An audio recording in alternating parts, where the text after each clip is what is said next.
Il y a pour moi 2 romans dans cette sélection des Supermax de cette année qui donnent vraiment le meilleur de ce que l'on peut trouver en littérature pour la jeunesse. Alors tout d'abord, Le fantôme de Suzanne Fougère, de Marie Desplechin, qu'on connaît au travers de sa série Verte. C'est un roman qui est raconté à la première personne par Inès, qui est une petite fille, j'ai envie de dire comme on en connaît toutes et tous, qui a des parents divorcés, donc qui passe de chez sa maman à chez son papa, où là, elle ne s'entend pas très très bien avec sa belle-mère. Et donc vraiment une petite fille ancrée dans le réel et qui va être choisie par une petite fille qui, elle, vient du passé, qui est un fantôme, qui est morte de la grippe espagnole juste après la Première Guerre mondiale. Il y a vraiment beaucoup d'intelligence, de finesse dans ce roman qu'on dévore, littéralement, par son écriture très fluide,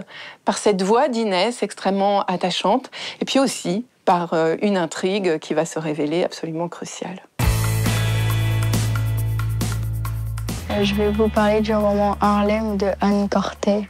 Ça se passe à la fin des années 50, quand Rosa Parks, elle vient de sortir de prison et que du coup, il y a de plus en plus de Noirs qui se révoltent contre la ségrégation raciale. C'est 2 sœurs noires qui habitent à Harlem. Leur mère, c'est la seule femme blanche du village et sa famille l'a reniée. C'est 2 sœurs qui rencontrent une fille blanche qui est pas censée être à Harlem. Johanna, c'est une petite fille blanche et comme Lily, elle est pas habituée à avoir des petites filles blanches, il y a Johanna qui va lui parler et en fait, elle se rend compte que c'est sa cousine. C'est toute la partie cachée de sa famille.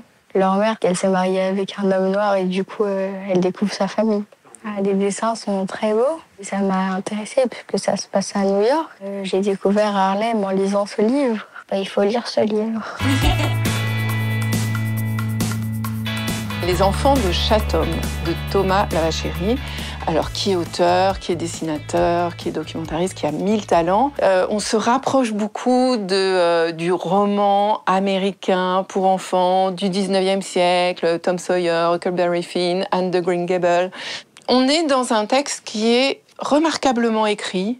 Alors ce roman, il nous plonge dans la communauté en fait d'une petite ville, donc des États-Unis. Et donc on va comme ça entrer dans la communauté des habitants de Chatham. Et donc on va les suivre d'intrigue en intrigue. Le récit est construit comme ça sur une succession d'énigmes. Pourquoi tel habitant un peu mystérieux disparaît chaque hiver? Il va falloir le suivre dans un souterrain. Quel est cet enfant abandonné qu'on vient de trouver au bord d'une route et qui va révéler des super pouvoirs? Et on va littéralement vivre d'autres vies que la nôtre.